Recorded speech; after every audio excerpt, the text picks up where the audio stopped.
I've stood a lot of shifts in my life. Most of them nothing happens. You stand, you breathe, you count the minutes. That's the job. But I'll tell you about the one night that wasn't like the others. It was late autumn at Ashwick Airfield. That's the private strip the royal household of Ellismore uses when they don't want the cameras. Small place. 2 hangars, 1 control tower, a line of runway lights that always flickered on the far end because nobody ever got around to fixing them. I was posted there that season. Guard duty, ceremonial dress during the day, plain gray coat at night when no one important was around. That night, no one was supposed to be around. It was cold, the kind of cold that gets under your collar and stays there. There was a mist rolling in off the fields, thin and low, curling around the wheels of the aircraft parked out on the apron. You could hear it almost, that soft, nothing sound the fog makes. And somewhere behind me, a loose bit of hangar door tapping in the wind. Tap, tap, tap. I remember that sound more than anything. Around 11, a jet came in that shouldn't have. Now I knew the schedule. I always know the schedule. Nothing was booked. But there it was, coming down out of the dark, a private jet, sleek white thing with no markings I recognized. It landed clean, taxied over, and parked at the far stand like it had done it 100 times. I radioed the tower. Fella named Corwin was on that night. He came back sounding half asleep and confused. "No filing for that one," he said. "Let me chase it up." So I walked out to have a look myself. That's what you do, you don't wait. By the time I got close, the stairs had already dropped and 2 men in suits were unloading crates. Not luggage, crates. Wooden ones, the sort that get stamped with shipping codes. And these fellas, they were moving fast. Too fast. When men move that quick in the dark, it's never for a good reason. I called out, told them to stop, identify themselves, the usual. One of them looked up at me and smiled. That smile stayed with me. It wasn't friendly. It was the smile of a man who thinks he's already won. He said the crates were art. Private collection. Everything cleared, he said, all the paperwork sorted, and I could ring the estate office in the morning if I had questions. Smooth, practiced. He had an answer before I'd even finished asking. But here's the thing they didn't count on. I wasn't just some hired night guard filling a chair. I'd served the household 11 years by then. I'd stood inside the treasury vault during the last coronation. I'd carried things in my own gloved hands that most people only ever see behind glass. And I recognized the crest burned into the corner of one of those crates. It was the Ellismore Thistleend crown, the mark they only ever put on royal property, on Regalia. My stomach dropped. I kept my face still. You learn that. You don't let them see the moment you understand. I asked, real casual, if I could just check the manifest, standard procedure, take 2 seconds, and the smiling man's smile got a little thinner. Now I need you to picture this. Middle of the night, mist on the tarmac, 2 men who suddenly aren't smiling anymore. One young guard with a torch and a radio that had gone quiet. Corwin hadn't come back on the line. I didn't know then that they'd already gotten to the tower phone. The taller one stepped between me and the crate, told me to walk away, said it slow, like he was doing me a favor. I've been afraid before. I won't pretend I wasn't afraid then.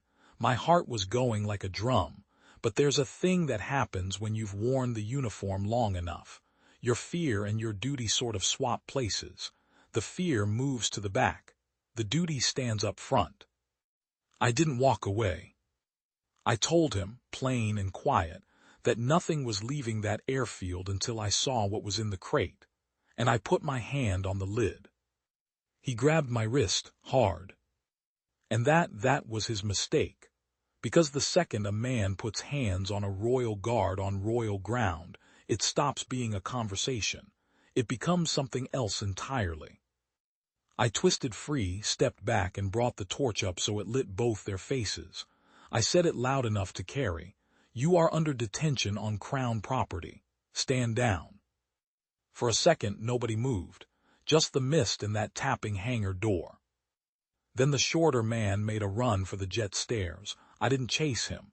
That's the instinct, but it's wrong. You chase one, you lose the crate, and the crate was the whole thing. Instead, I hit the emergency post by the stand. Big red button under a hinged cover, wired straight to the airfield alarm and the constabulary line. I'd walked past it 1,000 times thinking I'd never use it. The whole apron lit up. Floodlights, sirens, that awful howling noise that bounces off the hangar walls. The two men froze in it like animals caught crossing a road. And here's what still gets me. When the light hit them, they didn't look dangerous anymore. They just looked small, caught. The smiling man wasn't smiling. He was just a fella in a nice suit, standing in a puddle of floodlight out of runway to run on. Airfield security had them on the ground before the police even arrived. Corwin came stumbling out of the tower, rubbing his head. Turned out they'd shoved him against the wall and cut the internal line, which is why he'd gone quiet. He was all right. Shaken, but all right. We pried open the first crate right there, once the constables said we could. I'll never forget it. Wrapped in gray packing cloth and foam, glinting under the floods, the Ellismore coronation collar. Solid gold links, the old blue stone in the center, the one they say was cut 300 years ago. It had gone missing from the treasury 9 months before. There'd been a quiet investigation, no press, everyone tiptoeing around it. The whole household had been sick over it. And there it was, in a crate, on a jet, about to leave the country forever. There were 3 more crates, the state sword, a pair of ceremonial spurs, and the small crown they only ever bring out for weddings. All of it. All the pieces that had vanished one by one that everyone assumed were gone for good.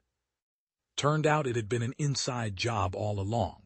Someone with vault access, feeding pieces out slow, storing them, waiting for one clean night to fly the whole lot abroad and sell it piece by piece where no one would ask questions. One clean night, with only a night guard in the way. They'd planned everything, except they didn't plan on me knowing that Thistleend crown by heart. When the head of household came out at dawn, gray and unshaven, he'd driven through the night. He walked the length of that crate line without saying a word. Then he stopped in front of me, just looked at me for a long moment. He didn't give me a medal that morning. That came later.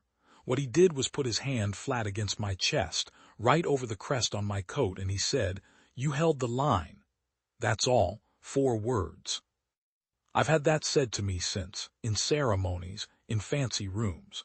It never landed like it did standing on that cold tarmac with the mist finally lifting, and the sun coming up gray over the fields.